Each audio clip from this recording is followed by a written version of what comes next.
Hi friends, welcome to YS kitchen box. ఈరోజు రైస్తో and పొటాటోస్తో instant dosa ఎలా చేసుకోవాలో చూద్దాం. ముందుగా నానబెట్టుకున్న బియ్యం అండ్ పొటాటోస్ని మిక్సీ జార్లో వేసుకొని మిక్సీ పట్టుకోవాలి.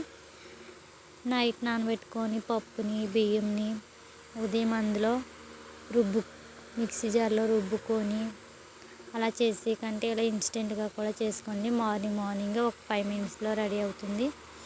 ఇలా రుబ్బుకున్న తర్వాత బియ్యం పొటాటోస్ రుబ్బుకున్న తర్వాత అందులో జీలకర్ర సాల్ట్ వేసుకొని కలుపుకోవాలి. తర్వాత ఇలా ప్యాన్ పెట్టుకొని దోశ వేసుకోవాలి. చూడండి, చాలా టేస్టీగా ఉంది. మీరు కూడా ట్రై చేయండి.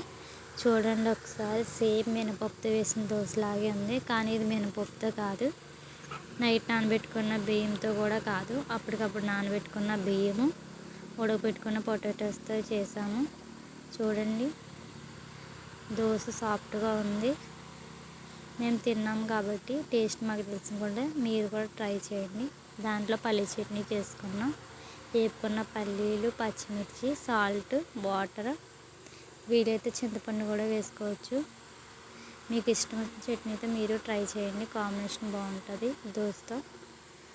మేమైతే ఈరోజు ఇలా చేసుకున్నాం ఫ్రెండ్స్. మాకైతే కాంబినేషన్గా పల్లీ విత్ పొటాటో అండ్ రైస్ది దోశ బాగుంది. మీరు కూడా ట్రై చేసి కామెంట్ చేయండి. మా టిఫిన్ మీకు నచ్చిందా?